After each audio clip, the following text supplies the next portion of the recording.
Hello everyone, welcome back to the last lap. In today's video we're going to be talking about all the action that happened at Richmond Raceway, where we were actually there for. It was a lot of fun. We're going to be uploading a vlog later in the week, so make sure you guys stay tuned for that. Hopefully that turns out pretty good. I got a lot of footage and I'm excited to share it with you, but before we hop into the video, I just want to remind you guys to hit that subscribe button and that like button. It goes a long way and helps the channel grow, and we just reached 50 subscribers, so thank you guys so much for that. I know it's a tiny little step for us, but we'll take anything we can get. We really do appreciate your guys' support, and here's to many more subscribers and videos to come. And without further ado, I always have Matthew, my friend and co-host, on the show. And what do you guys say about those 50 subscribers and the views we got on our video a few weeks ago, or last week, the playoff predictions video and all of that? And then Richmond, that was a lot of fun. I know we both had a really good time, so tell the fans how you're doing. Well, it was a fun day yesterday. It was always loved being back at the racetrack, and it's been a while since I was back at Richmond, so it was great to be back there. Man, 50 subscribers, man. Well, I know it's small, but can't take it for granted. Every subscriber means a lot for us, so just want to thank you all for that, and I cannot wait for get some more to come in the future. And like I said, the race that day yesterday was pretty awesome, so can't wait to talk about it. And I know Jimmy got a lot of footage of the whole day, so we'll try not. I'll make sure he doesn't make a long movie out of that one. But yeah, it was a fun day yesterday.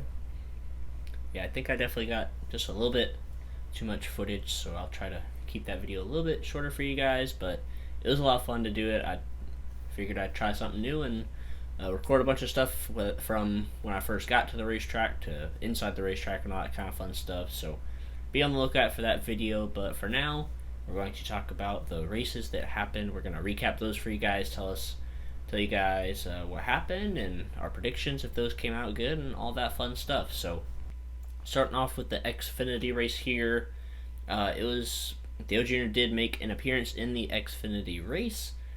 He finished 13th or 14th, I believe. There's a really good battle at the end of stage 1. So AJ Allmendinger was out front, and Tommy Joe Martins, of all people, had fresh tires. He pitted at the competition caution, I believe, and he drove his way all the way through the field, actually passed AJ Allmendinger for the lead at one point, and then Allmendinger tried to catch back up to him, and he would, and then they were coming to the line, and Allmendinger beat him by a couple thousandths of a second. It looked like it was by a nose. I actually got the finish on camera. It's not the best because they weren't in frame the whole time, but I got most of the finish to stage 1 on camera, so that was really cool to see. Pretty late in the race, so there's some pit strategy that was being played. Dale Earnhardt Jr. and a few other guys saved a set of tires for really late in the race. They came down pit road and took them, and then Dale Jr. sped on pit road, so unfortunately that screwed his chances of winning. Like I said, he would finish 13th or 14th, but it was a few late race restarts there at the end, and Noah Gragson would go on to win the race. I think he was in the top 5 for most of the day, and then kind of put himself in the right situations on some restarts and got himself up front and ended up, I wouldn't say stealing a win, but he got the win at Richmond. It was really cool. I went down there to see his burnout, but of course I went to the start-finish line, and he went all the way down to turn 1 to do his burnout in front of his crew, so that was a tiny bit unfortunate because that was a really sick burnout. I really loved watching that burnout from where I was, so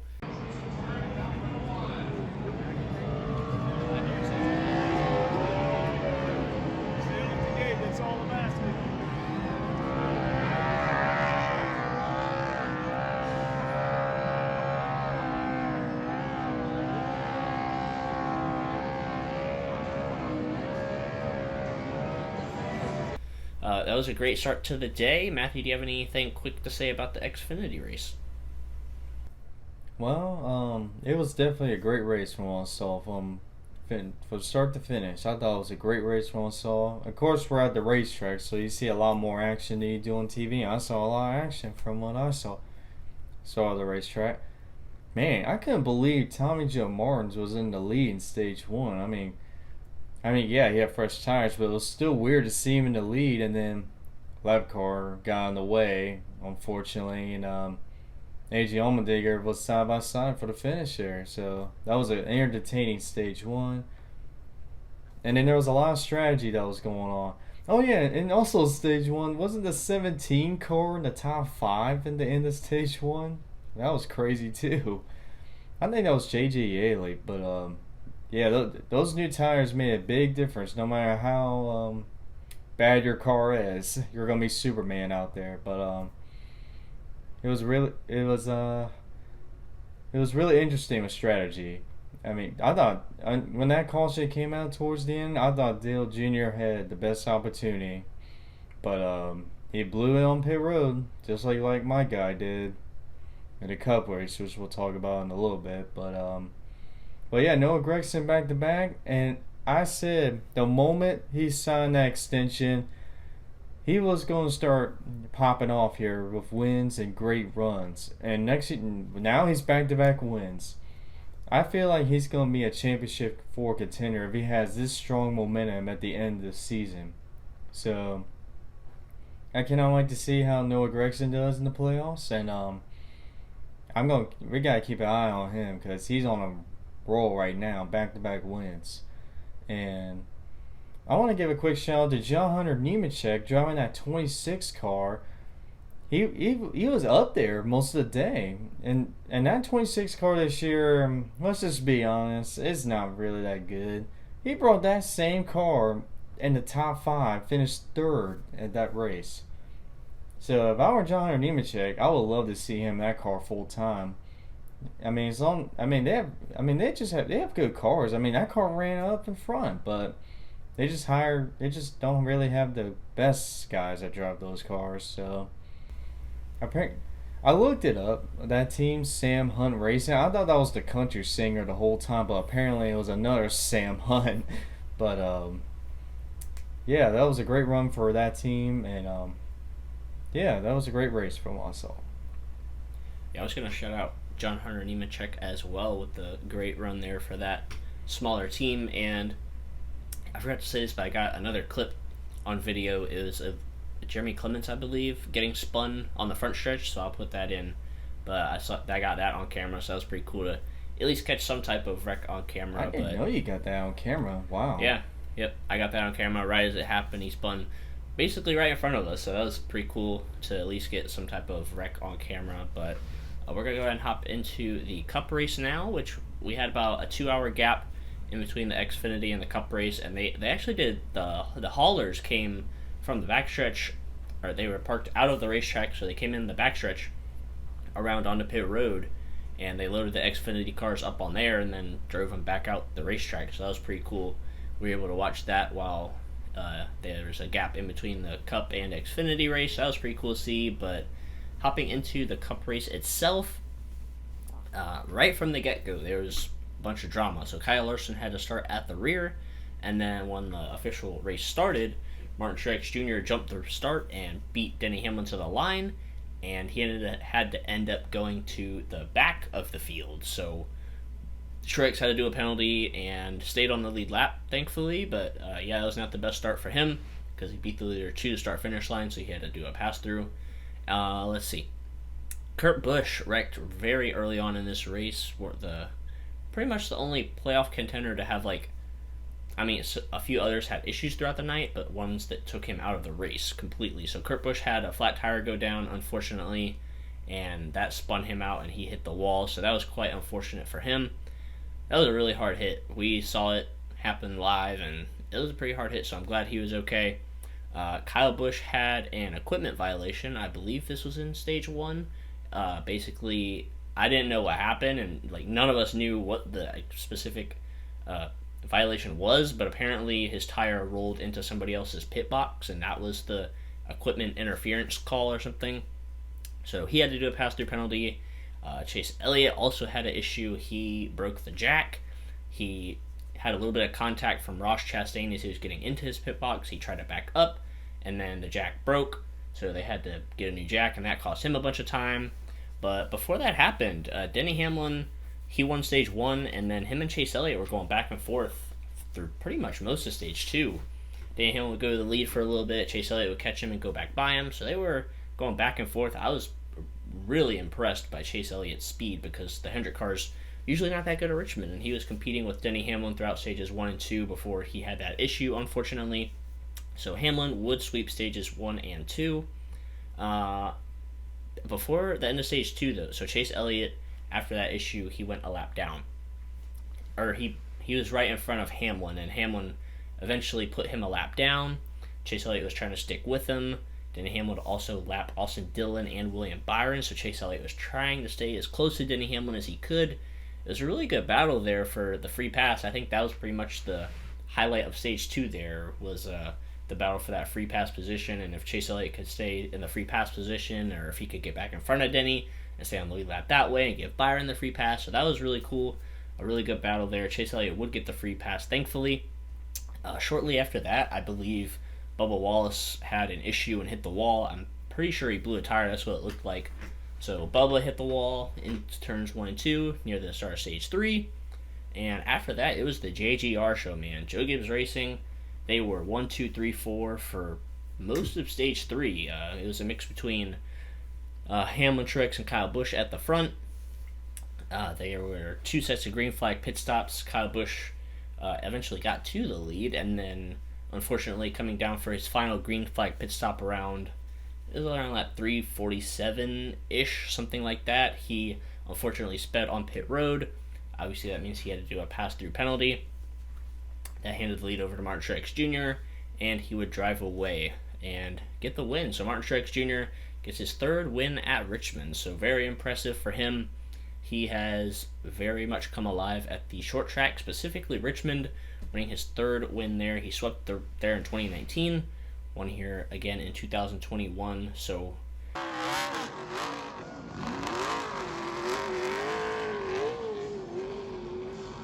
that was definitely an interesting race. The first 2 stages were pretty intense, and then I pretty much called it. I knew the 3rd stage would be a little bit long and a little bit boring, but it was still interesting with the pit strategy and all of that, but the field was pretty spread out. I believe there were only like 13 or 14 cars that finished on the lead lap, so relatively small group of cars on the lead lap there. Not that many cars with issues, but a lot of cars didn't run that well in general either. So, Matthew, what do you got to say about the Cup race? Well, this race proved that JGR is here, is all ready for this playoffs. I mean, first 2 playoff races, 2 JGR drivers won, and both of those races, either 3 or all 4 of the cars were up there in top 5, top 10 area. So JGR has come here. They're not playing around right here. So, if I were Hendrick, I'd be a little bit concerned right now because two of their drivers are out in the playoffs right now, as it stands before Bristol. So Hendrick's got a little work to do because I remember Eric Easton, he posted a video like a couple months ago, and he was talking about how Hendrick Motorsports basically peaked too early. And of course, Hendrick fans, they're going to laugh and be like, they're just going to convince you that they're going to be good all season long. Well, Hendrick is still good. Don't get me wrong, they're not trash, duh. They're still very good, but it seems like Joe Gibbs Racing has finally, caught up to them, and now instead of the playoffs, they're already showing all 4 of their cars in the top 5, 1, 2, 3, 4 at one point. And that reminded me a lot of 2015 Richmond, when it was Hamlin, Kenseth, Busch, and Edwards up there 1, 2, 3, 4 in that fall Richmond race in 2015. And that was big flashbacks for me seeing that again. But this playoff race, while it didn't really have a lot of carnage like Darlington did with the playoff drivers, there was still a lot of playoff drivers with issues. Again, Kurt Busch mainly.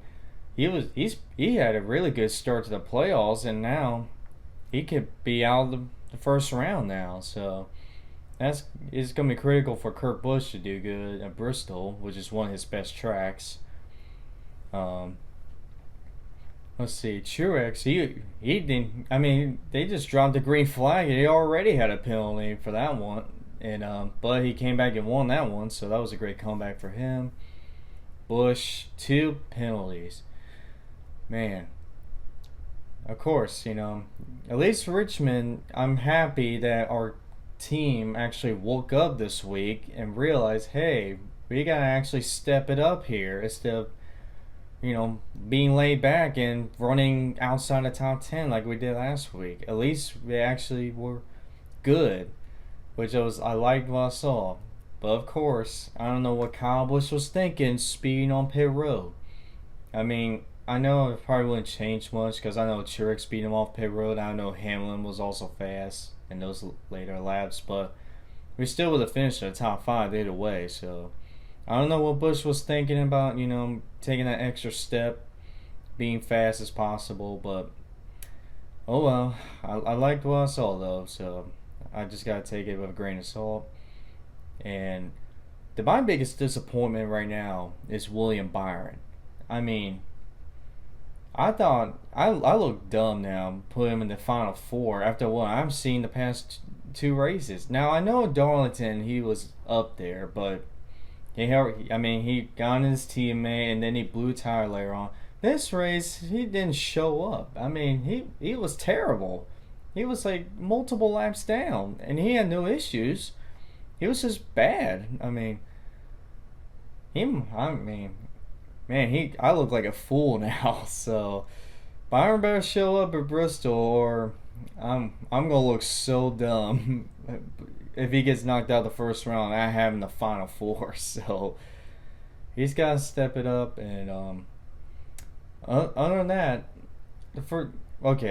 so the first 2 stages, I thought they were pretty good, to be honest, from what I saw in the stands. The third stage, it was kind of fell flat for me. I mean, it was kind of like the typical Gen 6 Richmond race for me, that third stage. It was not really much happening besides green flag pit stops. But other than that, it was a it was still a good race, and I'm just happy to be back there at Richmond. Yeah, so, I mean, for this week in particular, I don't think Hendrick Motorsports necessarily peaked too early.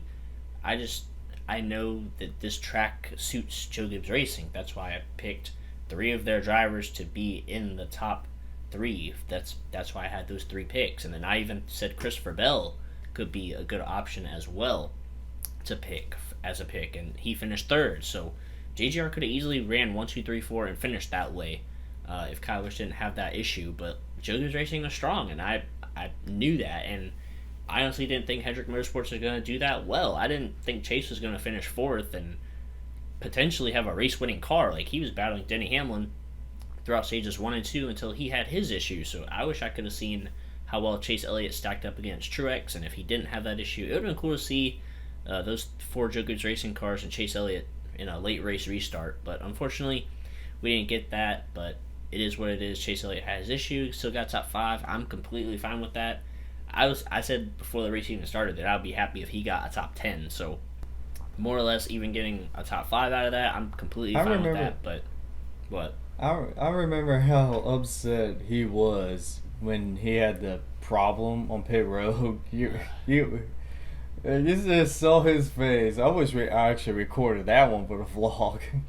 That was a bit frustrating because, like, I knew he had a really good car.